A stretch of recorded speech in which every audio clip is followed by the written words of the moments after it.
Let's learn from what is happening in South Korea before it gets worse.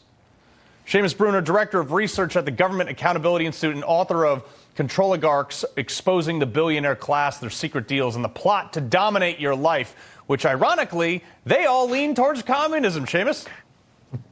Yeah, Carl, you're absolutely right. I mean, it's crazy how this China problem has spread everywhere. South Korea is just a symptom of the problem. We just did a big report on Tim Walz in these secret police stations in Minneapolis, these overseas China service centers, which are all over the world. And so, yes, I mean, the South Korea situation, I think it also highlights just how you should not underestimate Joe Biden's ability to gaff things up, as Barack Obama said. I mean, this is now another continent in which you've got conflicts brewing. The world is on fire, and Joe Biden is holding a can of gas or, sleeping at the wheel. Yeah. But, Seamus, you brought up an interesting point. Tim Walz, this guy, I don't want to say almost because it was a pretty substantial victory for Trump, but there was a chance at one point that he would become the next vice president of the United States. This guy made, some say 3 dozen, some say 2 dozen, whatever. He went to China a ton of times, and he was a teacher. Like, what the hell is going on?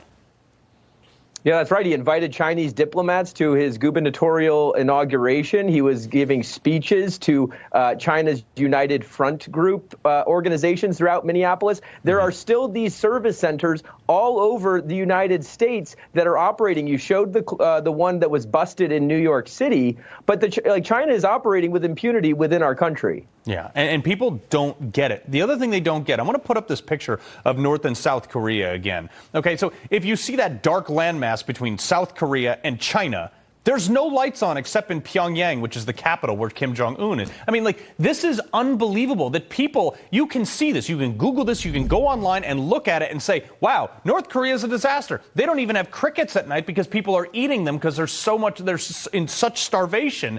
And yet people are still advocating, well, socialism and communism, it just wasn't done right. We have to do it better here. Right, Bernie?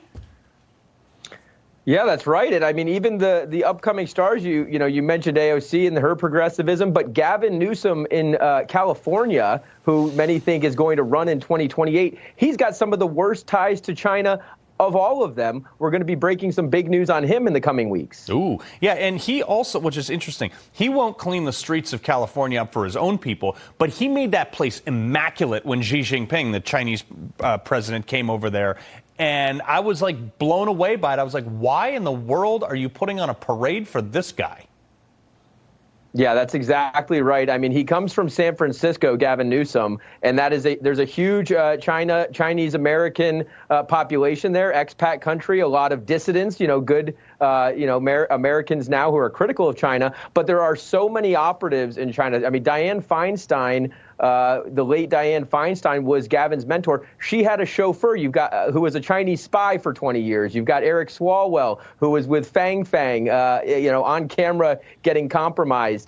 So, I mean, the list of left-wing progressive politicians in this country who have been totally compromised by China, especially Joe Biden, it's staggering. Yeah, well, the Chinese government also doesn't you can't become a billionaire in that country without permission or the allowance of the government. So, obviously, Hunter Biden talks to all these Chinese billionaires. He gets $2 billion in cash for a private equity fund. That wasn't for nothing. And yet now we can't even, he can't be charged with anything for that because of this pardon, which who knows if it's going to stand or not in a legal term. But we have potentially the greatest compromise ever, and 48% of the country is like, no, it's not happening. Yeah, I mean, anyone who hasn't heard of the Henniges automotive deal that Hunter Biden helped the Chinese military acquire a Michigan-based defense supplier. This has been reported, but not widely enough. I mean, we broke a big story on this. This proves conclusively that Hunter Biden sold out his country, and when Joe Biden pardons Hunter, he's effectively pardoning himself. Yeah, and also the fact that China is buying a ton of farmland right outside of our military bases. Again, why are the alarm bells not going off?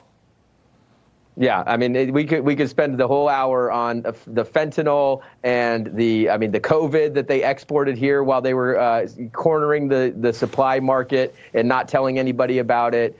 Even protests. A lot of the protests during the Trump administration came from Chinese-backed individuals. So it's staggering. Yeah. Well, Seamus Bruner, I appreciate you keeping this at the front of the news cycle.